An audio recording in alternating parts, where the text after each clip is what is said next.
Hi, I'm Brooke and welcome to Tech Tuesday at 2. This week we'll be learning all about some alternatives to your favorite Adobe software. Let's get started.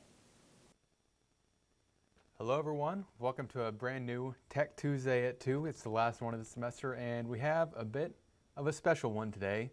Today we're not going to learn how to make any particular project or use any particular program in depth. Today instead we are going to look at how we can save some money on our design software. Obviously the industry standard in a lot of fields is the Adobe Creative Cloud, but if you can believe it, not long ago I was a student too, and I can remember how much a Creative Cloud subscription would have weighed down my budget. As a student, you can get in at $20 a month for the first year, and then it's $30 a month after that, and that adds up pretty quick. That can make a pretty big difference at the grocery store. I remember, at least when I was a student, it would. And just in general, sometimes it's better to be able to own your software or to be able to take it to any computer you want without having to worry about the Creative Cloud subscription restrictions. So today we're going to look at some programs. Most of them are free, a lot of them are open source, most of them work on pretty much any operating system you could think of, be it Mac or Windows or Linux. We're not going to look a whole lot at things like Canva, even though those are okay for doing general projects.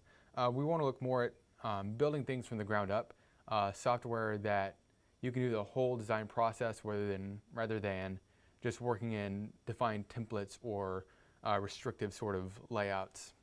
So without further ado, we're going to go ahead and get started. And we're going to start with Photoshop alternatives, and one of the most well-known probably is Gimp. It's been around forever. I remember using it maybe 12 years ago when I was maybe getting ready to graduate high school, if you can believe that. And I'm just going to be honest, I've never been a huge fan of Gimp, and it's all because I've never been a huge fan of the layout and the interface. Gimp is a very, very capable program. There are some people who have done some truly amazing things with Gimp. Generally, if you can do it in Photoshop, you can find a way to do it in Gimp. I've just never been able to get around the interface. They've improved it a lot since I last tried it 12 years ago. But generally, here you go in Gimp. Like I said, we can just start dragging in whatever we want, and it works a lot like Photoshop. You might need to convert a few things over, but I think you can import your own brushes. Generally, anything you can do in Photoshop, you can do in Gimp. One of my favorite Photoshop alternatives, though, is one I just discovered very recently. It's a website called PhotoPea, like the vegetable you'd eat at dinner. All you do is go to photopea.com, and on any computer, it's basically like having Photoshop in your web browser. All you have to do is click on New Project. Over here, you can set up the whatever kind of canvas you want, whatever size. There's some templates you can work with if you want to work with templates. But generally, you can just start dragging things in and start working in it just like it's Photoshop. And the interface is very similar. It has a lot of the same shortcuts. Some things are a little hidden. For example, in Photoshop, I like to use adjustment layers a lot. Usually that would be over here. In PhotoPea, you go to Layer, and then right down here, we have our adjustment layers. So if I want to add, say, a gradient map to this photo of the library, I can just go ahead and do that, like so. Make that look nice. We can even crop it just like we would in Photoshop using the crop tool. Just click and drag. And it even has some of the same shortcuts. So if you're used to using hotkeys and shortcuts, you can do that. You can import brushes. It has a brush tool. And if you happen to have like a Wacom pen tablet like I have right here, or any kind of pen tablet, whatever brand you might want to use, it has pressure sensitivity. All you have to do is make sure that this little symbol here is toggled on. You know it's on if it has a dark square around it. And then I can go in here, and if I want, with my pen tool,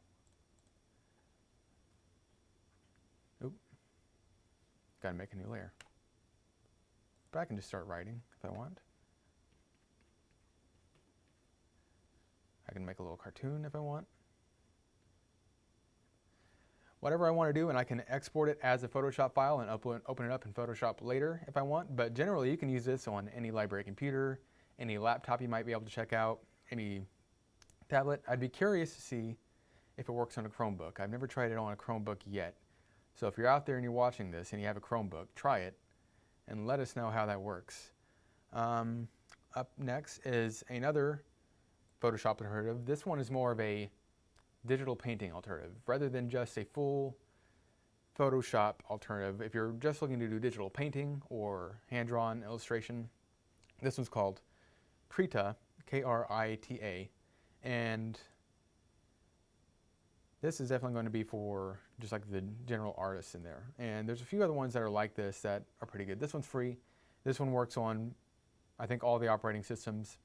But just like PhotoPea and Gimp, you can upload whatever brushes you want, whatever preferences you want. It has capabilities to work with vector graphics, which we'll talk about Illustrator alternatives in just a moment. But if you want to bring in vectors, you can do that. You can open up your Photoshop files in here. It's very capable. Let's see. Oh, I think I might need to turn on my pressure sensitivity somewhere. Some other ones that work along the same lines I've heard of that are really good.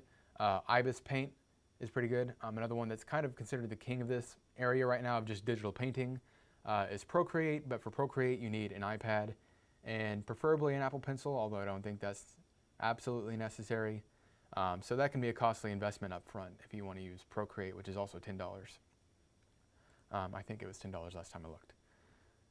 But one of the best Photoshop alternatives is a paid one. This one's only $50 and you get the whole program, you get the whole thing and you get to keep it, you own it as soon as you pay it, and all the updates are free. This one's called Affinity Photo. We'll just look at a sample project here. This one is by Alberto Ceveso.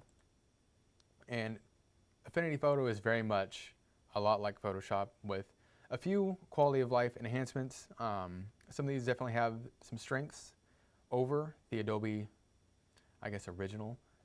Some things that you kind of wish they would adopt on their end. But as you can see, it's a whole photo editing software. You can have your adjustment layers over here. Instead of the eye tool to show what's visible, it's just a little checkbox. But in general,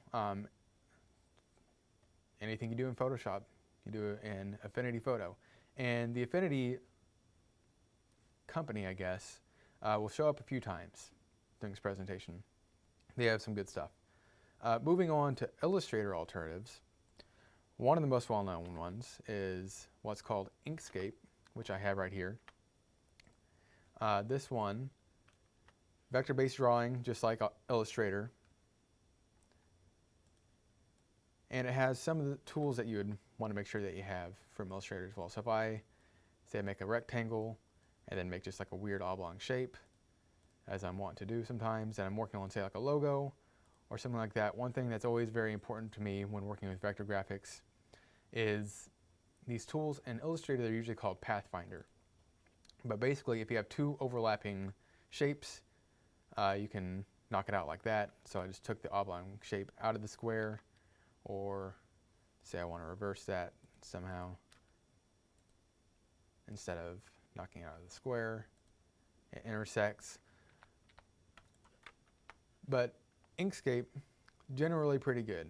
Generally, just about anything you want to do in Illustrator. There's a few restrictions and some little odd differences. For example, in Inkscape, instead of holding Shift to make sure that your pen tool only works on, say, a 90-degree axis, it's Control. So there's a few odd little things like that.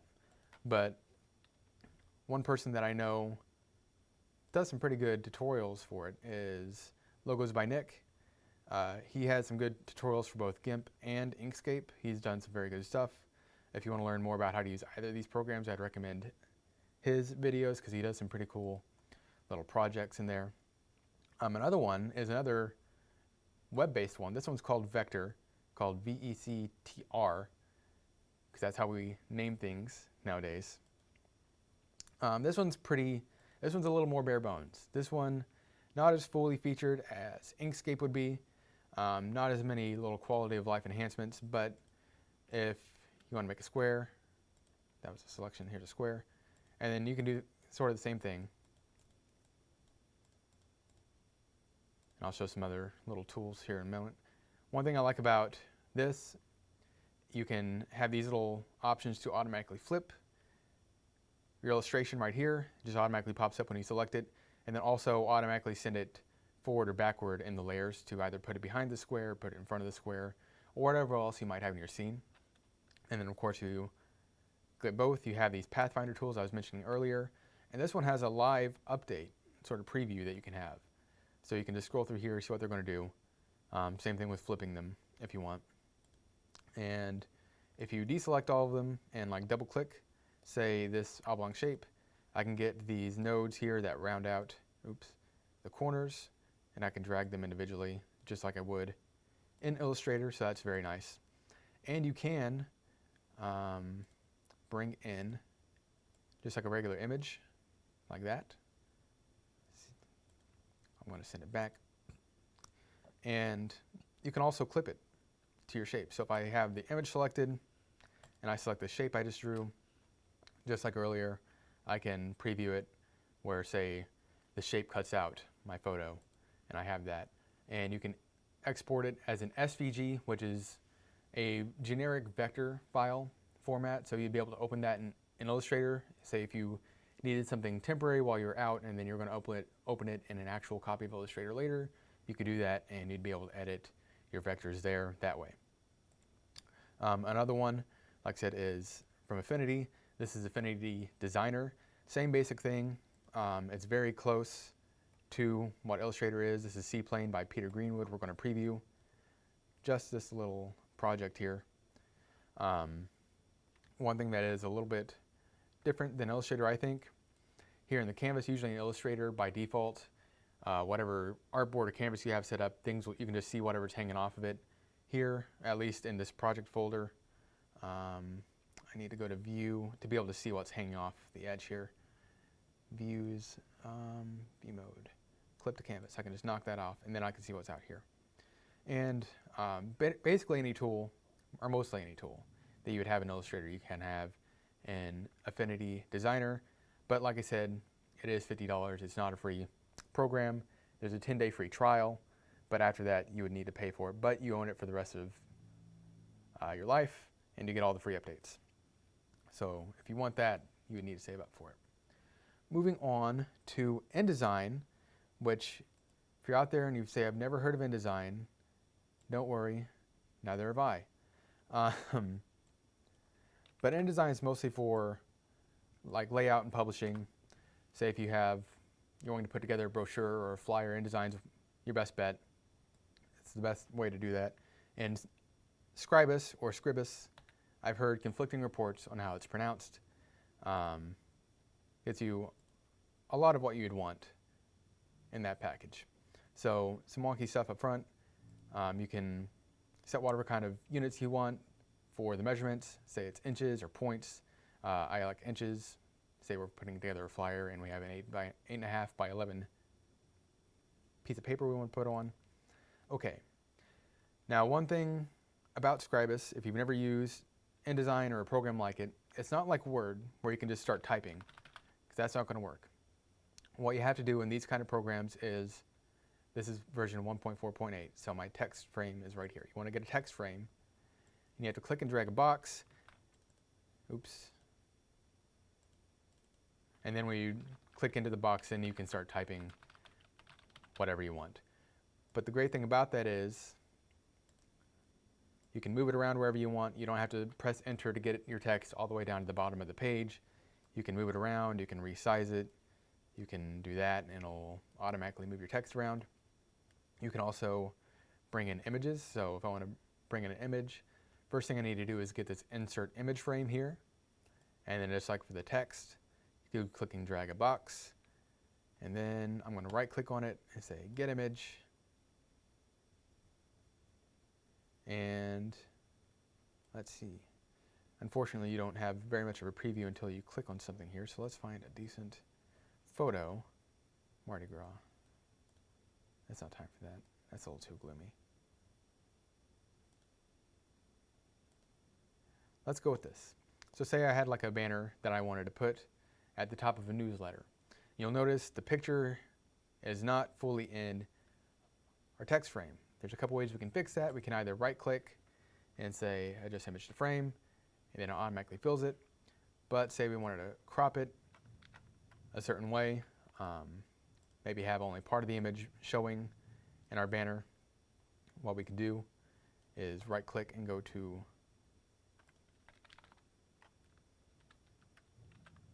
I just got rid of the image. Oh, here we go. Right click and go to properties. And then we bring up this properties tab, and down here at the bottom it says image. There we can individually control the scale and the position within the text frame. So this is all relative to the text frame, the scale and the position. But I could make like that, and then that would be the banner of, say, a newsletter or a magazine or a brochure or something like that. And there's a lot of different little tools in here. You can make Bezier curves, so you can make vector graphics. I think you can bring in SVG files. A person who has some good tutorials on that is TJ Free. If you want to learn more about Scribus, TJ Free has this huge playlist of tutorials all about getting started with Scribus. There's another web-based equivalent for InDesign called Lucidpress. This one has a paid version that you can have a lot of different features, a lot of different functionality. On the free version, you can have up to 3 documents stored on your account, and I think each document can only have 3 pages, so it's a little restrictive. We'll grab something from a template here and just kind of look at what we have. Annual golf tournament, that sounds great.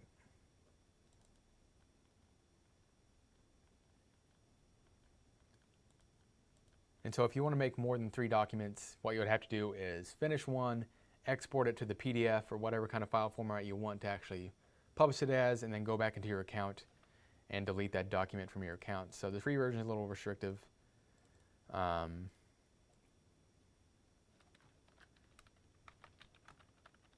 Tech Tuesday. Tech Tuesday year-round is the new brochure. But Lucidpress has some functionality that's pretty good. A lot of good templates that I've noticed, and if you're just wanting to put together like a basic flyer for something, or there's some good templates for brochures, Lucidpress is a decent free option for that. Affinity comes back again with Affinity Publisher, and it's the same basic thing. If you've used InDesign, you'd be pretty well at home in Affinity Publisher. But again, $50 for the program. It's not free outside of the 10-day free trial. So if you're looking for something a lot more close to the original InDesign experience and layout and functionality, Affinity is probably your best bet, but be prepared to save up for that. Moving on to video, one that a lot of people have now sworn by is called Davinci Resolve. And Davinci Resolve is a lot like Premiere, so here we're talking about replacing Premiere. Let's find a video that we can just drag and drop into here. And it's just non-destructive video editing. If you've ever used just about any kind of video editor before, non-destructive, you should be at home in Davinci Resolve. It has just about all the functionality you want. There is a paid version, but the free version will get you just about what you want.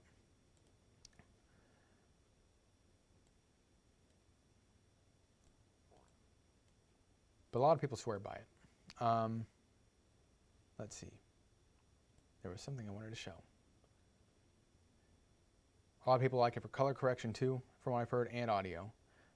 One that's come up that has been kind of surprising to me for video editing is actually Blender.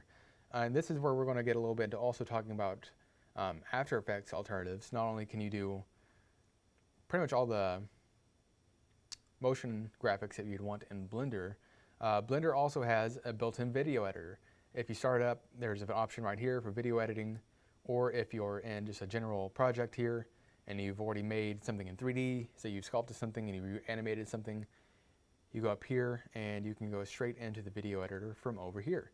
And say if you're in a marketing class and you're working on a pitch, for a product and you need to put together a video for that, you could edit the whole video here. If you have an AutoCAD project, maybe you're an engineering student and you have a 3D model of a new widget or a new product of something that you've animated to show how it works, you can put together the whole video here in Blender. Another one that is very recently come to my attention, I haven't actually gotten to play around with it a whole lot, is called Natron. Natron is a node-based motion graphics thing. So at first it looks pretty intimidating. Like I said, I haven't really gotten a chance to play with it at all. I've opened a sample project here, and this is what I guess a project would normally look like in Natron. See if I can get the viewer back.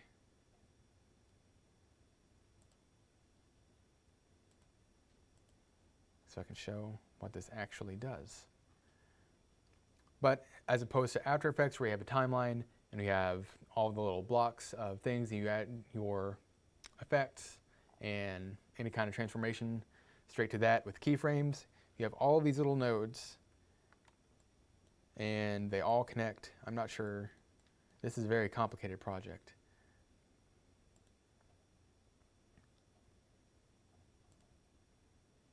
Let's see what I get from here.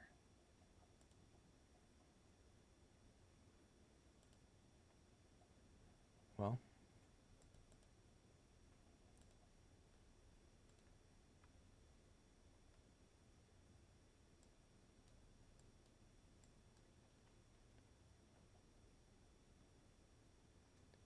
here we go.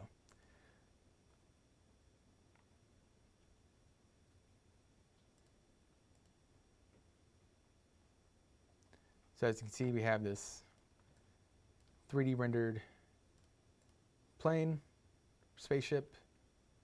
The computer is having a hard time playing it, I think, because I have a million programs open.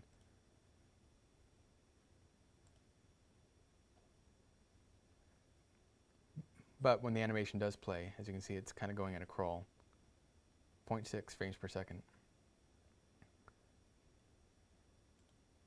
All of that's happening through these nodes. So Natron seems pretty powerful if you know how to use these nodes. I would look up some tutorials for this. I definitely want to look up how to use this because it looks interesting and it's free and it works on pretty much any operating system that you could want. So what's not to love? I'm going to go ahead and close that.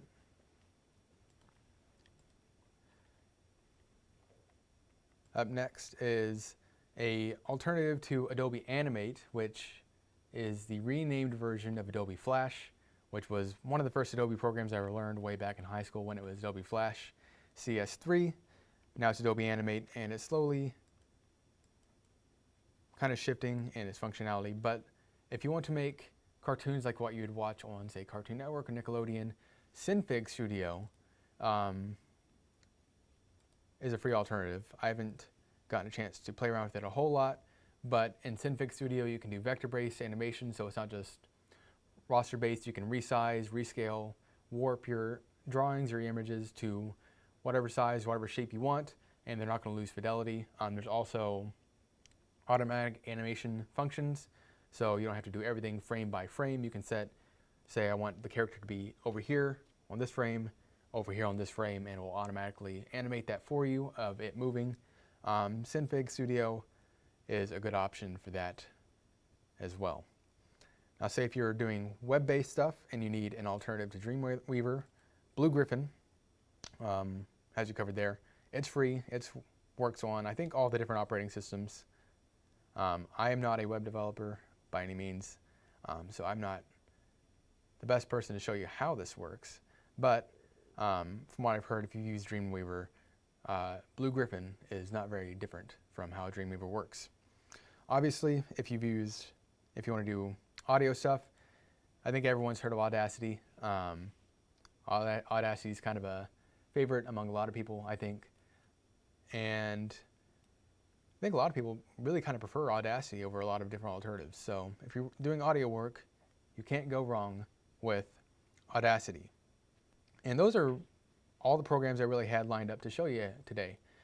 If you have any other programs for alternatives that you would like to share, go ahead and share it with us. If you had any experiences with any of these programs and would like to tell us anything you think we might need to know, or any kind of industry secrets behind these programs to help get started, we'd appreciate your input. So go ahead and leave a little comment in the chat and let us know what you think of these programs. Have you used them? Are they good? Show us what you've done with them.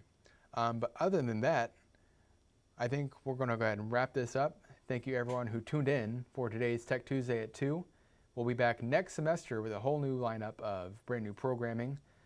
Maybe we'll dive deeper into some of these programs so we can show just how far you can push these free alternatives to Adobe, because some of them are very capable, some of them are very good. But thank you all for coming out.